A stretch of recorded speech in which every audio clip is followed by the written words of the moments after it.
What's going on, everybody? Josh Engleman for Awesemo.com, and I am back with my DraftKings Thanksgiving edition of the Top 5. Now be sure to hit that like button, subscribe to the channel, and hit the notification bell so you know when this and all of our other content goes live. Follow me on Twitter at Josh Engleman so that you can get updates to my sim results as we get closer to lock. There's still a lot up in the air, so you're going to want to have that because I'll post my updates Thanksgiving morning, somewhere in like the 9-10 o'clock in the morning range. And then I'll be on our live before lock show, so you don't want to miss that either. And finally, let me know in the comments section, who are your favorite options? Quarterback, running back, wide receiver, and tight end for this, hopefully, 3-game slate. Taking a look at tight ends to start. Don't really care about the bottom too much, but Jordan Akins is on the outside looking in. Time to dive into my top 5 tight ends. Now, Logan Thomas coming in at number 5 falls into the same sort of boat as Jordan Akins. You're looking for salary savings. Thomas is 3,500, 8.1 fantasy point projection. I don't want to short him his 10th of a point. Dallas's defense stinks. The reason you go to Logan Thomas is because you're trying to open up additional salary at quarterback, running back, wide receiver. It happens from time to time, and what you're looking for really is to make sure that Logan Thomas scores a touchdown. If he doesn't, it's probably not going to be all that interesting. There's just not a lot of upside in Logan Thomas, but that's okay. You don't need upside unless someone goes bonkers. I would rather take the salary savings, move it on to running back or wideout, but honestly, there are just simply significantly better options at tight end for Thursday. One of which, slightly better than Logan Thomas. That would be Dalton Schultz, 3,800, 8.5 point fantasy projection. A date, there's my first date reference, with the Washington football team. Their defense is solid, so it's not as if Schultz has any sort of massive upside either. I look at Schultz and Thomas as very similar. If either one of them picks up significantly more ownership than the other, I'd be happy going the other direction. Neither one of these guys are really getting me excited at tight end. Similar story at number 3 for Eric Ebron, 4,100, projected for 8.7 fantasy points. Another tough matchup, but there's a little tiny bit more upside in Eric Ebron. Either way, it's still not that exciting. You'll see these numbers: Akins 8, Logan Thomas, we'll call it 10, Dalton Schultz 12, Eric Ebron 14. We're about to take a giant leap up. There are 2 awesome tight end options this week, and the first one comes in at number 2. That would be TJ Hawkinson, 4,700, projected for 11.1 fantasy points. Now, that's a very big step up compared to that Ebron, Schultz, Thomas, Akins range. There's a lot more upside for Hawkinson. 1, I just think he's a better tight end, but 2, he gets to face the Texans. 51-point game total, a terrible run defense, a terrible pass defense. This is a spot where I think that you can get a little bit of leverage. 29% of the time, TJ Hawkinson is in the optimal lineup. That's not enough to put him first, but it is enough to put him in that top tier. Finally, coming in number 1, it's got to be Mark Andrews, 5,200, 11.6 fantasy point projection. Really difficult matchup against Pittsburgh. This is the number 1 pass defense in terms of Football Outsiders DVOA. Mark Andrews goes for north of 30 fantasy points 1% of the time. That would obviously be a dream scenario, but ultimately he's not expensive enough to want to get away from him. 5,200 is not all that problematic of a price tag given where some of the lesser tight end options are. He shows up in the optimal 32% of the time. More often than not, more than 50% of the time, you're going to need either Andrews or Hawkinson. Those are my 2 favorite options. I'm hoping Andrews' ownership comes down a little bit just because of fear of the matchup. That's not going to turn me off of him. I don't mind the matchup all that much. I would rather just simply take the best play. Now we transition over to the wide receiver spot. Coming in 10th, Marquise Brown. Number 9, Juju. Number 8, Marvin Jones. Number 7, Chase Claypool. Number 6, on the outside looking in, that would be CeeDee Lamb. Now to number 5. Coming in number 5, showing up in the optimal 34% of the time, that would be Deontay Johnson. 6,200, projected for just north of 14 fantasy points.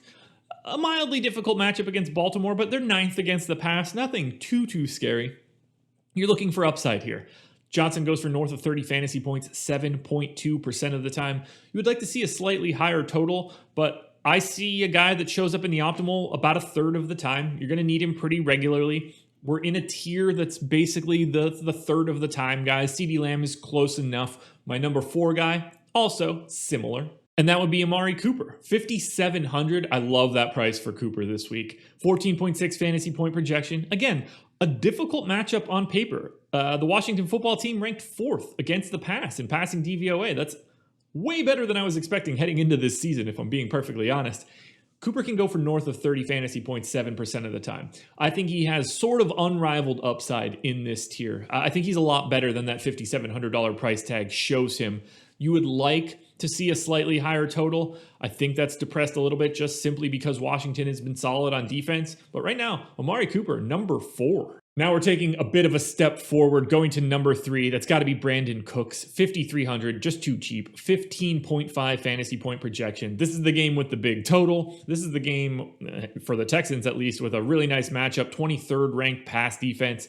Cooks goes for north of 30, about 11% of the time. He's in the optimal 44% of the time. The way that he's been picking up targets last week, a little bit of an aberration, but prior to that, it was like 9, 9, 9, 12.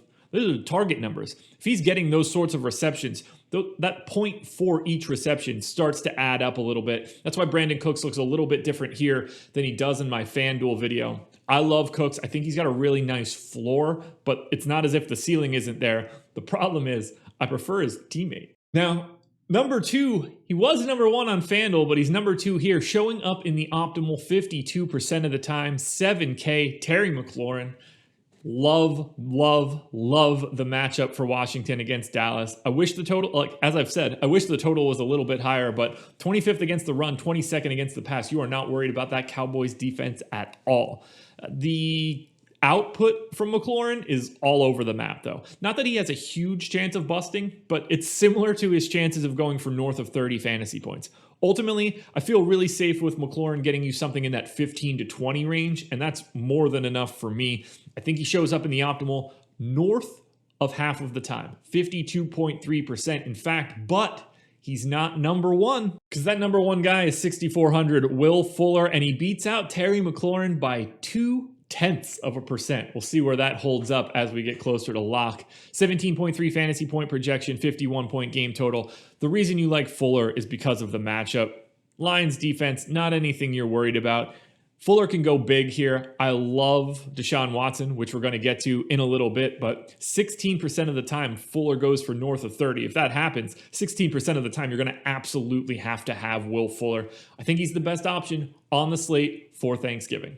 Nothing too interesting at the bottom of the running back spot. Don't worry too much about Kerryon Johnson or Justice Hill or Tony Pollard. We get into the real guys. Number 7, Gus Edwards. Number 6, J.D. McKissic. I expected him to be slightly higher, but it's kind of tough to sort through that Washington football team backfield. If I'm picking between those guys, I'm going to my number 5, 6K Antonio Gibson. You're not worried at all about the Dallas Cowboys run defense. They rank 25th in rushing DVOA from Football Outsiders. Gibson's not going to go absolutely crazy. I don't think that he's involved in enough plays to do so, but I do think that he is going to be ultra consistent. He shows up in the optimal 27.7% of the time. I just think the 6K price tag is making him really easy to fit in. Whether you're trying to go like stars and scrubsy or a more balanced build, you can get to Gibson no matter what. Now coming in number 4, just a hair ahead of Antonio Gibson, that's going to be James Conner, 6,200, so slightly more expensive, 13.5 fantasy point projection, a difficult matchup, however. I think the game script could fit Conner here. I expect him to be involved from start to finish. There's not really a way that he's going to get played out of the game. Goes for north of 30 fantasy points about 2% of the time, shows up in the optimal about 29% of the time. I don't love the floor. We've seen Conner have some truly non-existent fantasy games this season. This is a 3-game slate. I'm betting on the talent of James Conner. But now we take a giant step up in tiers. Number 3, a guy that has been breaking my heart on a Sunday by Sunday basis. That would be Duke Johnson, 5,700, projected for 15.1 fantasy points. This is the matchup you're looking for. You expect him to be involved no matter how the game goes, whether that's on the ground or catching passes out of the backfield. Goes for north of 30 fantasy points 6.5% of the time. The real big key here, because of his price, he shows up in the optimal 43% of the time. Now, that's not enough to get him into the top 2, but I see a scenario where Duke Johnson is in about half of my lineups. I think he looks great this week. I am not worried at all about the Lions. But if he can make it back off of the concussion list, 54% of the time we will see DeAndre Swift in the optimal lineup. 6,500, projected for 18.2 fantasy points. Another fantastic matchup. Houston's defense is terrible. 31st against the run in rushing DVOA. 24th against the pass, too. So, Swift could be a little bit better, catching some balls out of the backfield. He can put up a big one here. North of 30 fantasy points 10% of the time. The floor looks fantastic. And honestly, you're seeing DeAndre Swift in the optimal more frequently than half of the time. I love it. You probably need to pick between Swift and Johnson. You can go to both. I don't know if there's enough salary to go around to spend up elsewhere. You could probably figure it out. But right now, I prefer DeAndre Swift.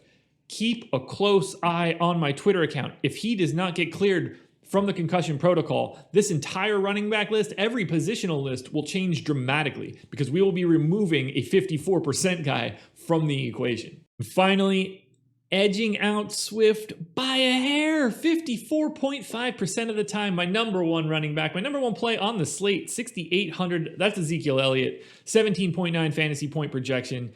A tough matchup against the Washington football team, but 13th against the run, and I think that's going to be interesting. If Dallas can get out in front, I think that they might lean on Zeke a little bit here. You're not super interested in having Andy Dalton throwing the ball a ton. I think this could be a big spot for Zeke. Goes for north of 30 fantasy points 13% of the time. The combination of Elliott and Swift looks great. If you can go to Elliott, Swift, and Johnson in cash games, I think that's going to look pretty solid as well. Flip a coin between Elliott and Swift, however. You like the salary, that little bit of salary savings for Swift, but these guys look ultra similar relative to their price tags. But right now, Zeke is number one. Now, before we get on to the quarterbacks, one last reminder, please hit that like button, subscribe to the channel, hit the notification bell so you know when this and all of our content goes live. Those likes help me out a ton, makes my ego feel pretty good.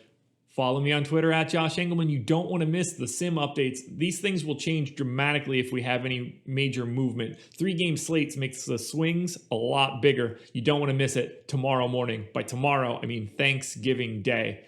And finally, don't forget to drop into the comment section and let me know who your favorite plays are at each position. It's time for the quarterbacks. Sorry, Alex Smith, you're number 6 on the outside looking in. And unfortunately, sorry, number 5, Ben Roethlisberger, you don't look much better. 6,600, 17.2 fantasy point projection. There's not much I can dive into. There's 6 quarterbacks. You got to play all 6 of them if you're playing, say, 150 lineups. But Roethlisberger only shows up in the optimal lineup 8% of the time.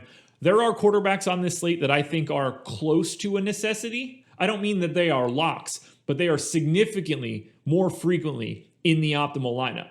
So we're going to keep it moving. Coming in at number 4, we're taking a step up a little bit, going to Andy Dalton. That salary savings is massive, 5,600. You're a little nervous about the matchup just because Washington is ranked 4th against the pass. But this is a spot that allows you to pay up a little bit more at running back or wide receiver, or make sure that you get someone like Mark Andrews. 5,600 is just not that problematic of a price tag for Dalton. Goes for north of 30 fantasy points 8% of the time. It's pretty exciting to see. But ultimately, 13.4% in the optimal lineup, 5,600. You'll get a much different build if you go to Andy Dalton. Or you can take a little bit more upside, spend an extra $200 and go to Matthew Stafford, projected for 19.8 fantasy points. He gets the benefit of the 51-point game total, the 31st ranked run defense and the 24th ranked pass defense. It's not a very good Houston defense. That should play into Stafford. I expect him to sling it around. 12.8% of the time, he goes for north of 30. You wouldn't be surprised to see Stafford go for north of 30. That's the kind of game that he can hang. If Golladay can somehow be healthy, it doesn't look like he will be, but that would help out a ton. Either way, I think Stafford is a really nice value this week, but he's still not one of the top 2, and it's not particularly close. Because number 2, Lamar Jackson, 6,800, 19.9 fantasy point projection. The matchup on paper looks difficult. Steelers 6th against the run, number 1 against the pass. But the Steelers' worst rushing defense game this year based on PFF scores was against Baltimore. Lamar looked good on the ground. He just happened to fumble twice. Changes the scope of the game. I think Lamar's going to run on Pittsburgh again. I do like the rushing prop. Check out the sports betting video. You might hear my partner in crime, Ben Raza, mention a Lamar Jackson rushing prop.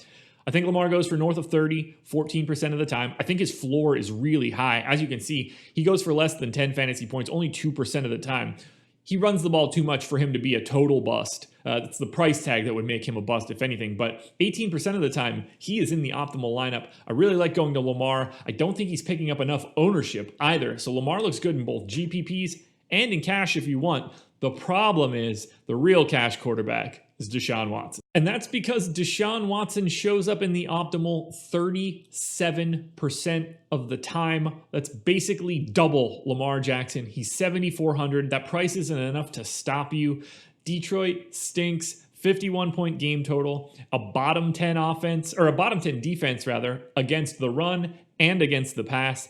Watson goes for north of 30 fantasy points 30% of the time. If he goes north of 30, you're probably going to need him, especially in a pairing with either Cooks or Fuller, who I obviously touched on already. Again, 37% of the time, Deshaun Watson is in the optimal lineup. He is my favorite quarterback by far. Now, the ownership is there, so if you're playing large field GPPs, don't be afraid to get away, but it's going to be hard to dodge Deshaun Watson in cash. Alrighty, folks, that will do it. Thank you for joining me for this Thanksgiving edition of my top 5. Keep your eyes peeled for my updates, and keep your eyes peeled. I will have a showdown breakdown for Steelers-Ravens. That will go up Thanksgiving morning, and then come right back on Friday. Top 5s for the Sunday main slate will be out again. It's going to be a lot of NFL content. Good luck.